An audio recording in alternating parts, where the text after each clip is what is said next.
नमस्कार विद्यार्थी मित्रांनो, आपण मागच्या काही लेक्चरमध्ये managerial planning and decision making या चॅप्टरला सुरुवात केली होती. त्यातला आज आपण बेनिफिट्स ऑफ प्लॅनिंग हा घटक पाहणार आहोत. त्यातला पहिला घटक आहे planning facilitate management by objective. यामध्ये असं म्हणता येईल, planning begins with determination of objective. हे आपणा सर्वांच्या परिचयाचं आहे.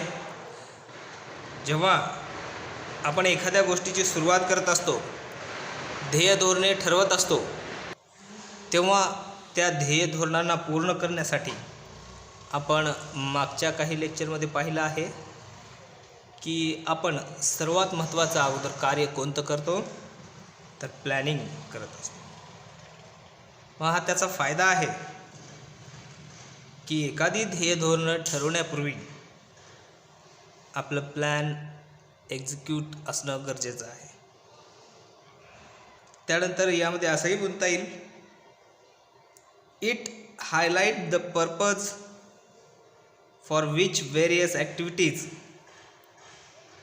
R to be undertaken. बघा, आपण कधीही कोणत्याही गोष्टीचा प्लॅन केल्यानंतर त्यात शॉर्ट आउट केलेलं असतं. म्हणजे अतिमहत्त्वाची कामं, मध्यम महत्त्वाची कामं आणि कमी महत्त्वाची कामं मग आपणास हायलाईट करता येतील. त्या ॲक्टिव्हिटी आपल्यास चूज करता येतील. म्हणून planning facilitate management by objective हा त्याचा बेनिफिट आहे.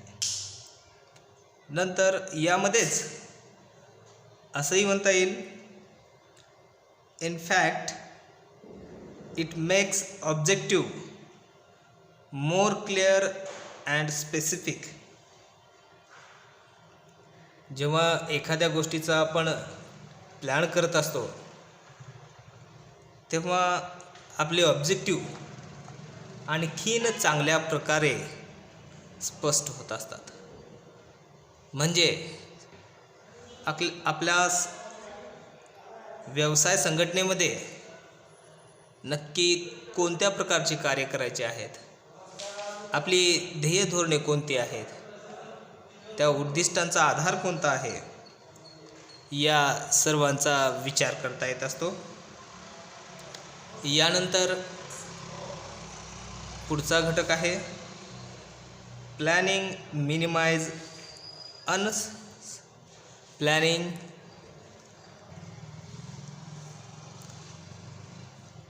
यानंतर पुढचा घटक आहे प्लॅनिंग फॅसिलिटेट कोऑर्डिनेशन. यामध्ये आपणास असं म्हणता येईल, planning revolves around organisation goals. बरोबर आहे, कारण एखाद्या गोष्टीचं प्लॅनिंग आपण ठरवलेल्या ध्येय धोरणांना किंवा उद्दिष्टांना समोर ठेवूनच करत असतो. मग ती उद्दिष्टे कशा प्रकारे पूर्ण होतील याकडेच लक्ष असतं. म्हणून प्लॅनिंगचा प्रत्येक घटक हा त्या गोल्सशी रिलेटेड असतो. मग यानंतर असंही म्हणता येईल, ऑल फॅसिलिटीज और activities are directed towards common goal. बघा, आपण मागच्या काही लेक्चरमध्ये शिकलो आहोत की ऑर्गनायझेशनचं गोल हे केवळ मॅनेजमेंटचं गोल असतं का? हो, नाही. तर ऑर्गनायझेशनशी संबंधित असणारे कर्मचारी, स्टाफ, मॅनेजर्स, मॅनेजमेंट या सर्व घटकांचं एकच गोल असतं, ते म्हणजे ठरवलेली ध्येय धोरणे पूर्ण करणे. त्यासाठी एकच ध्येय पूर्ण करण्यासाठी संपूर्ण घटक किंवा ऑर्गनायझेशन त्या डायरेक्शनमध्ये काम करत असते. म्हणून कॉमन गोल अचीव करण्यासाठी आपणास एक दिशादर्शक मार्ग मिळत असतो. यानंतर पुढचा घटक आहे planning improves employees moral. Planning creates an atmosphere of order and discipline in organization. एखादी ध्येय धोरण ठरवत असताना आपणास फायदा काय होतो, तर प्लॅनिंग केल्याने एक प्रकारचं पॉझिटिव्ह वातावरण किंवा ध्येय धोरण गाठण्यासाठी जे आवश्यक असणारं वातावरण आहे ते तयार होत असतं आणि सर्वच आपापल्या परीनं किंवा दिलेली कर्तव्य पार पाडण्यात मग्न असतात. त्यामुळं ऑर्गनायझेशनला एक प्रकारे शिस्त लागत असते आणि या शिस्तीमुळेच सामूहिक प्रयत्नामुळेच व्यवसाय संघटनेची उद्दिष्टे पूर्ण होत असतात. या घटकामुळेच आपणास एक प्रकारचा फायदा होत असतो. असंही म्हणता येईल employees no in advance what is expected of them, therefore conformity can be achieved easily. एक प्रकारे त्या कर्मचाऱ्यांना सुद्धा एक दिशा मिळत असते की भविष्यामध्ये आपणास किंवा आपल्याकडून मॅनेजमेंटला काय अपेक्षित आहे, मग त्या मार्गाने काम करण्यास अडथळा येत नाही. देन पुढचा घटक आहे planning helps in achieving economics. यामध्ये असं म्हणता येईल इफेक्टिव्ह प्लॅनिंग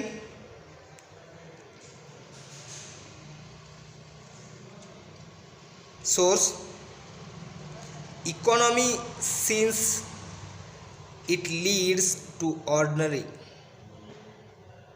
म्हणजेच जेव्हा आपण इफेक्टिव्हपणे प्लॅन करत असतो तेव्हा त्या घटकांचा चांगल्या पद्धतीने वापर करून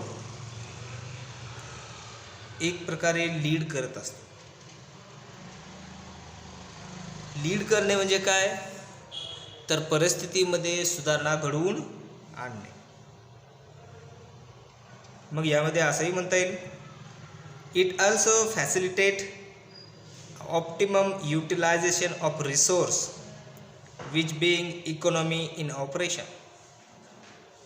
आपण फर्स्ट इयरमध्ये शिकलो आहोत इकॉनॉमीमध्ये की असणारी साधने योग्य प्रकारे वापरून आपली ध्येय पूर्ण केली जाऊ शकतात. मग आपल्याकडे जी संसाधने आहेत त्याचा वापर मात्र योग्य प्रकारे झाला पाहिजे. देन पुढचा घटक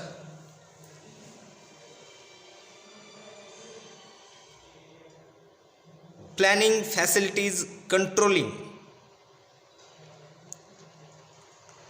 Planning helps in achieving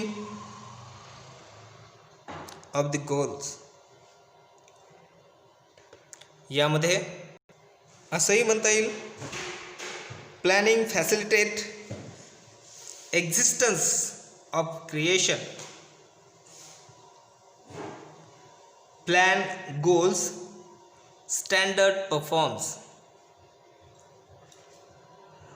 planning काय करत असतं की नवीन गोष्टींना क्रिएशन करत असतं,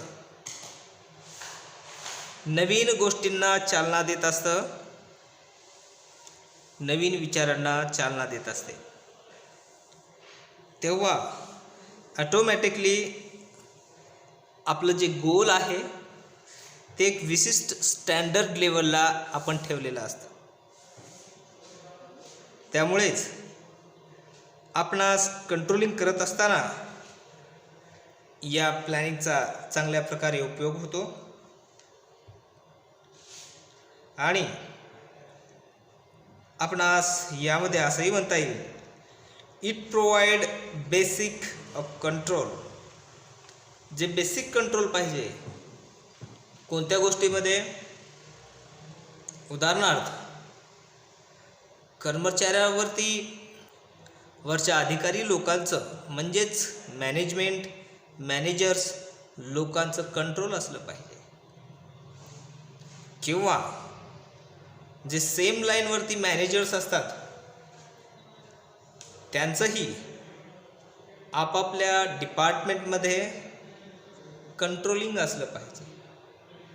उदाहरणार्थ सेल्स डिपार्टमेंट यांना ऑगस्ट महिन्यांमध्ये इतर महिन्यांपेक्षा दुप्पट माल पुरवायचा आहे. त्यावेळी परचेस डिपार्टमेंटला त्यांनी कळवलं पाहिजे. परचेस डिपार्टमेंटनी तेवढा माल तयार ठेवला पाहिजे. मग ॲडव्हर्टायझिंग, पॅकेजिंग, सेल्स या घटकांमध्ये सुद्धा एक कंट्रोलिंग समन्वय असलं पाहिजे. तेव्हाच याचा फायदा होत असतो. आणि पूर्वनियोजन केल्यामुळे, प्लॅनिंग केल्यामुळे या घटकांचा आपणास फायदा होत असतो. म्हणूनच आपणास असंही म्हणता येईल, we can not think an effective system of controlling without existence of well thought out of plan. बघा, जेव्हा इफेक्टिव्ह सिस्टम राबवायची असते, जेव्हा नियंत्रण करायचं असतं, तेव्हा आपण त्यांना मूर्त स्वरूप किंवा अस्तित्वात आणण्यासाठी आपल्या डोळ्यासमोर ते व्हिजन, तो प्लॅन असला पाहिजे. तेव्हाच त्याला अनुसरून आपण अस्तित्वात आणू शकतो, एक मूर्त स्वरूप देऊ शकतो. त्यामुळेच कंट्रोलिंग करण्यासाठी अतिशय सोपा मार्ग होत असतो हा प्लॅनिंगचा फायदा आहे. पुढचा घटक आहे प्लॅनिंग प्रोवाइड कॉम्पिटेटिव्ह एज. बघा, प्लॅनिंग इम्प्रूव्ह और प्लॅनिंग प्रोवाइड्स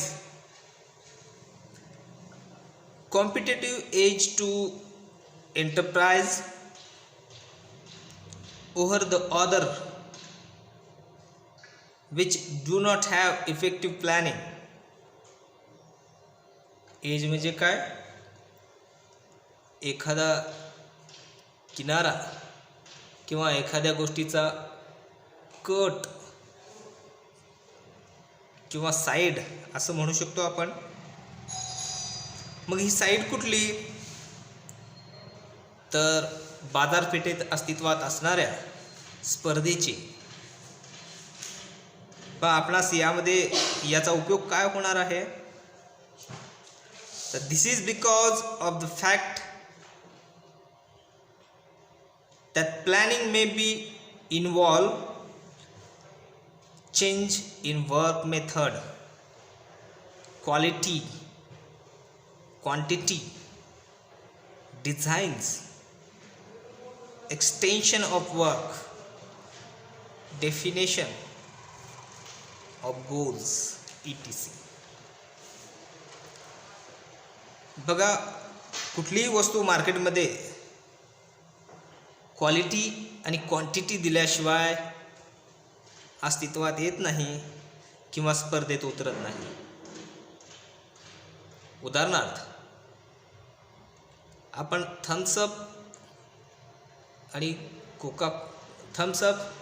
आणि पेप्सी या दोन ब्रँडचं तुलना करून पाहू.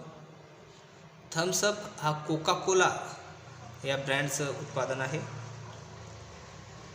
तर पेप्सी हा पेप्सिको या कंपनीचं उत्पादन आहे. तर यामध्ये जो ब्लॅक कलरचं पेय असेल किंवा कुठल्याही सेम पद्धतीचं पेय असेल, तर बघा, जर एक कंपनी त्याच पद्धतीचं उत्पादन करत असेल तर दुसऱ्या कंपनीमध्ये सुद्धा तेच उत्पादन तुम्हाला दिसेल. उदाहरणार्थ, एकीकडं माझा आहे तर दुसरीकडं फ्रुटी आहे, एकीकडं पेप्सी आहे तर दुसरीकडं थम्सअप आहे. या पद्धतीने तुम्हाला सेम लाईनचे प्रोडक्ट दिसतील, मात्र त्यांची पॅकेजिंग, बॉटलिंग अँड ग्रिपिंग ही तुम्हाला वेगळ्या पद्धतीची जाणवेल. म्हणजेच त्याचा आकार वेगळा आहे बॉटलचा. जरीही दोन्ही 100 ml किंवा 200 ml चे असतील, तर मार्केटमध्ये कॉम्पिटिशन करत असताना आपण ज्या ठिकाणी बॉटल धरत असतो त्या ठिकाणी एक विशिष्ट ग्रीप दिलेली असते. म्हणजे छोटे डॉट्स असतील किंवा वरच्या बाजूला डॉट्स असतील आणि जिथं आपण ती बॉटल पकडतो मिडलला, त्या ठिकाणी प्लेन भाग असेल. मग यामध्ये बदल करण्याची गरज काय होते, तर आपलं प्रोडक्ट हे इतरांपेक्षा वेगळं दिसलं पाहिजे, ते हाताळणी करताना योग्य असलं पाहिजे, हा त्यामध्ये फरक असतो. शिवाय चेंजिंग मेथडचा आपण इथं उल्लेख केला होता. काम करण्याची पद्धत बदललेली आहे. पूर्वी प्रत्यक्षात मनुष्यबळ काम करायचं, परंतु त्याची जागा यांत्रिकीकरणानं घेतलेली आहे. आता यांत्रिकीकरणाची जागा ऑटोमेशन म्हणजेच यांत्रिकीकरणामधलाच अपग्रेड भाग आहे. ऑटोमेशन या पद्धतीनं याचा उपयोग होत आहे. मग प्लॅनिंग केल्यामुळं काय होत असतं, तर कॉम्पिटिशन करण्यासाठी आपणास मदत होत असते. याचं आणखी एक उदाहरण आपण घेऊ की तुम्हाला सुरुवातीला युनिनॉर, ज्याचं रूपांतर टेलेनॉरमध्ये झालेलं आहे, या कंपनीबद्दल माहीतच असेल. ही कंपनी 2G सेवा पुरवत होती, परंतु 3G 4G कॉम्पिटिशनमध्ये ही कंपनी स्पर्धेत उतरू शकली नाही. कारण इतर कंपन्यांची प्लॅनिंग, त्यांचं भांडवल, अपग्रेडेशन हे त्यापेक्षा हाय लेवलचं आहे. म्हणून युनिनॉर किंवा टेलेनॉर मार्केटमध्ये तुम्हाला दिसणार नाही. यानंतर पुढचा घटक आहे प्लॅनिंग मिनिमायझेस अनसर्टॅनिटीज. यामध्ये आपण काल पण शिकलेलो आहोत की बिझनेसेस इज फुल ऑफ अनसर्टॅनिटीज. व्यवसायामध्ये कधी कोणती गोष्ट अचानकपणे होऊ शकते याचा आपण अंदाज बांधू शकत नाही. परंतु there are risk of various type due to uncertainties. सगळ्या येणाऱ्या अनिश्चितता एकसारख्या असतात का? नाही. मग पूर्व नियोजन असेल, प्लॅन व्यवस्थित असेल, तर आपणास या गोष्टी टाळता येऊ शकतात. यानंतर आजचा शेवटचा घटक आहे प्लॅनिंग इनकरेज इनोव्हेशन. आता तुम्हाला शब्दावरूनच लक्षात आलेलं असेल. In this process of planning, managers have the opportunities of suggesting ways and means of improving performance. यामध्ये जेव्हा एखादी ऑर्गनायझेशन आपले प्लॅन त्या ध्येय धोरणांना ठरवून बनवत असते, तेव्हा आपण ठरवलेली उद्दिष्टे हे योग्य प्रकारचे आहेत आणि आपण सहज त्यांना प्राप्त करू शकतो, असा जेव्हा ठाम विश्वास कर्मचाऱ्यांमध्ये, त्या मॅनेजमेंटमध्ये निर्माण होत असतो, तेव्हा ऑटोमॅटिकली त्यांना एक प्रकारे इन्करेज मिळत असतं. आणि हे कधी शक्य आहे? जेव्हा प्लॅन आपला सुव्यवस्थित असेल, चांगल्या दर्जाचा असेल, मार्केटमध्ये टिकण्यासारखा असेल, तेव्हाच आपण या पद्धतीचं कार्य करू शकतो. हा एक फायदा आहे. असंही म्हणता येईल, planning is basically a decision making function. बघा, प्रत्येक कार्याचं किंवा निर्णय घेण्याची क्षमता कुठून मिळते? तर त्याबद्दल पूर्व ज्ञान असेल तर. मग पूर्व ज्ञानावर आधारित आपण काय करत असतो? तो प्लॅन, आराखडा किंवा पूर्व नियोजन करत असतो. यामुळेच आपल्या व्यवसाय संघटनेला एक प्रकारे फायदा होत असतो. तर विद्यार्थी मित्रांनो, आशा आहे तुम्हाला हा व्हिडिओ समजला असेल. याचा चांगल्या प्रकारे अभ्यास करा. भेटूया पुढच्या लेक्चरमध्ये. धन्यवाद.